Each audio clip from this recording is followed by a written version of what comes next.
What was the relationship with your sister? You're older or younger? She's older. She's older. Okay. Did she? What was her? What was her? What was her? How did she feel about you coming out? She didn't. She didn't like it, but then again, it wasn't like. It wasn't how, to the point how my. I don't know. Like Did she, I mean, I could. was she the sister? Like I know. I know. People who, or the sisters, the older sister, that's the one they come to tell the secrets, or she got my back. The younger brother, all was there ever that type of relationship where you can confide in her something you couldn't tell your mother or your father? I did come out to my sister first. Okay. I did. I told her over the phone because she was away somewhere. But I had it in my mind. I'm telling myself, I had a whole plan. So I'm telling my mom this night, I'm going to, if things go left, I had somewhere to stay. Like, I had it all mapped out. So, like, my sister, we have a very interesting relationship. We are close. I don't feel that we are as close as we used to be. It's complicated. I love my sister. I definitely confide in my sister a lot. We can't live together. Most siblings can't. We can't. We get into very, very bad arguments. She's been through a lot. And I've seen her go through a lot, with her father, my niece's father. Very tumultuous time in both of our lives, to see her and his dynamic together, it really compromised my view of relationships, between seeing my mom and my dad, kind of separate, and they're not communicating, I don't know, they're divorced, and just that kind of. So at this point, would you say you haven't had any great examples of relationships coming out into this new world you're about to dive into? There's no model that you can look at and say, okay, it does work for some people. For other people, like I definitely. But in your close circles, or the people that you knew, no relationship, that a model relationship that you can, okay, it's possible. Or was it like the typical, or the majority of relationships, there's always drama? Yeah, I mean, some form of drama. Like, I don't think I could. No relationship is cookie cutter. I don't think I could look to any one relationship in my close circle of people and say, okay, that's an ideal relationship. And I wouldn't want to model any relationship that I'm in with somebody else's, because you don't know what they're going through. Everybody's different. Everybody, just because they're happy 90% of the time, it's that 10% that may make the people want to walk away. So it just really depends on the relationship, and I don't usually model myself or want to model my relationships after somebody else. What was it like growing up in your neighborhood once you stepped out the house?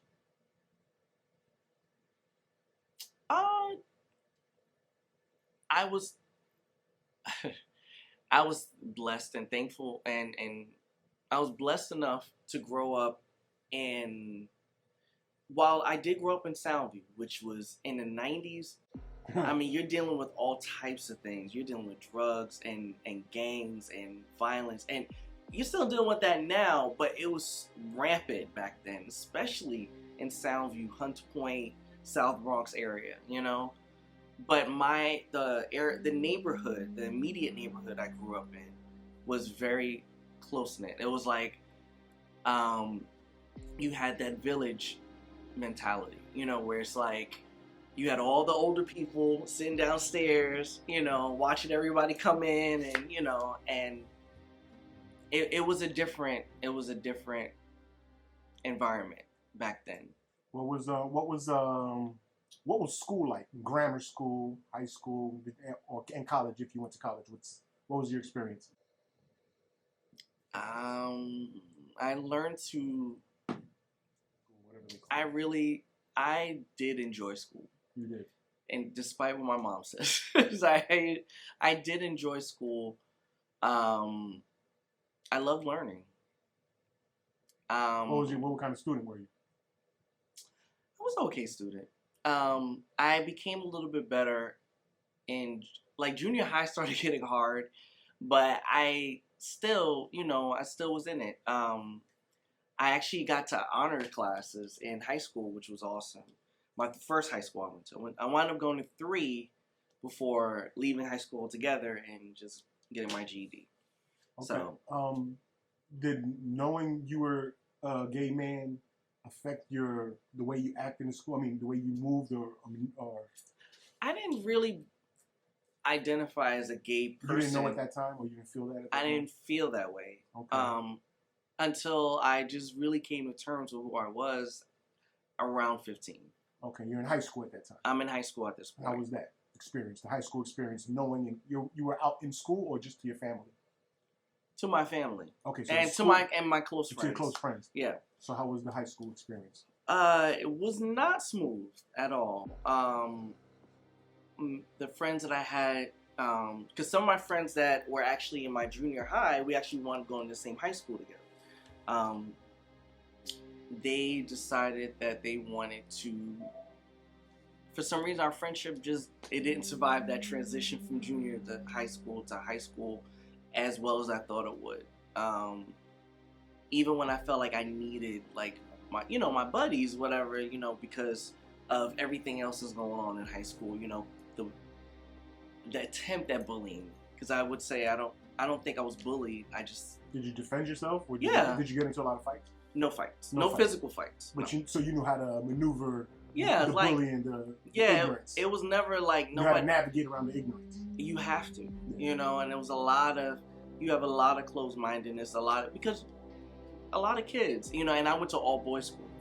Okay. My first school was an all boys high school, Okay. Catholic school. Okay. So, in the Bronx. So you have a lot of religious and a lot of ignorance and a lot of different things going on that made high school very hard for somebody like me. Okay, so most of these questions these are standard questions that I'm asking everybody because I'm trying to get a certain perspective on people's experience. Mm-hmm.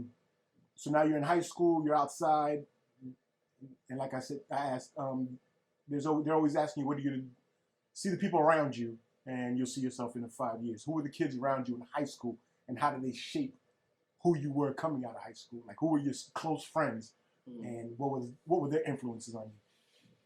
Because we're mostly influenced by the outside. We listen to our parents, but we don't listen to our parents.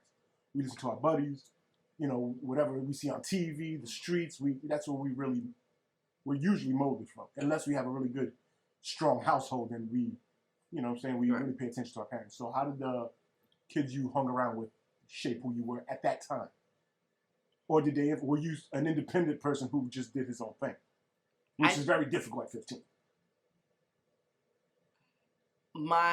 How can I put this? I had people I felt close to at that time. But the main person I hung out with was my cousin. He's my best friend. So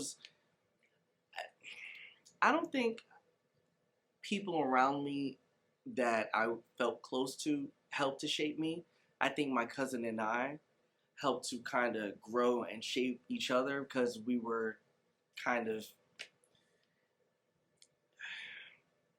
when it came to like being teenagers, like we kind of learned how to grow up together. Like my mom was busy for the most part. My dad's away. His parents unfortunately passed away, both of them, at a very young age.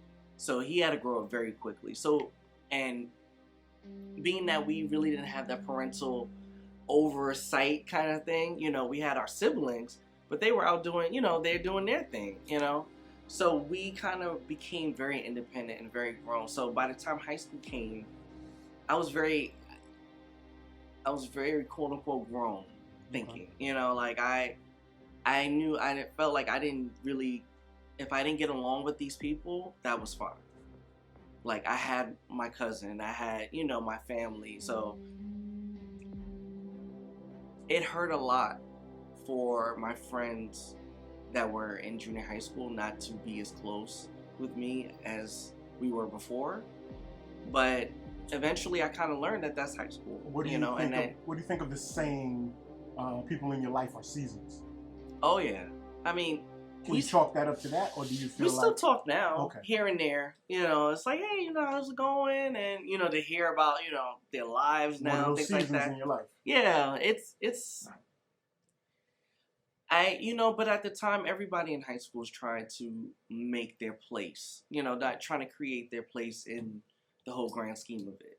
So it hurt then a lot, and I did feel very alone and a little betrayed, but. I wound up filling my time and interest with other things. Like I'm now, there's a new aspect of my life. I'm gay, and that opened up a whole new world to kind of distract myself from, the hurt feelings and betrayal. Now there's a whole new world of betrayal and hurt Now, to explore. do you think that the betrayal or the feelings you had were just they seemed more because you were younger? You know how when you're little, a fight you had at 10 years old in your mind, it was the biggest thing. But when you look at two 10-year-olds fighting now, you're like, what's that? Yeah. So it was probably more than it is because of you're taking it in as a child. You're not you don't have to deal with the emotions of breaking up with friends. Yeah. Or everybody's going in a different direction, and you miss that dependency of having your buddy. Yeah. Okay. It was hard. What was your dream as a child when you thought of what you wanted to be when you grew up? How did those plans work or not work? So many things I want to be. A cop. I want to be a doctor, I think. I know I did want to try the military, which I did. I wound up joining the Air Force Reserves. I didn't finish. I got interrupted in tech school, and I just opted out of my contract from there. I didn't think I would be working in the hospital as a patient care representative, but I'm happy. I'm happy at what I'm doing. I'm happy with what I'm doing. I just didn't really foresee me necessarily being here. But you didn't have a specific, like people like, oh, I want to be a movie star. I want to be you say you wanted to be a doctor. Did you ever pursue any of the dreams you thought did you ever pursue anything with a real passion? Well, I did want to be an actor at one point. I still have different ideas that I want. Do you audition now? No. I haven't been auditioning. So what stopped you from pursuing that? And can you call it a passion if you stop pursuing it? True. I think what kind of deterred me was I was actually going to school for theater. I went to University of Houston, and the main reason why I went there was for theater school. Actually, I went there for hospitality and theater, but I had to choose one. So I had to go. So I went for the theater program, and I actually got accepted into their honors program. Wound up failing the theater program and passing in honors college, and I think that kind of it was a little bit demoralizing. I felt like, is this... I think after that, it just kind of put things on hold for me, as far as acting goes.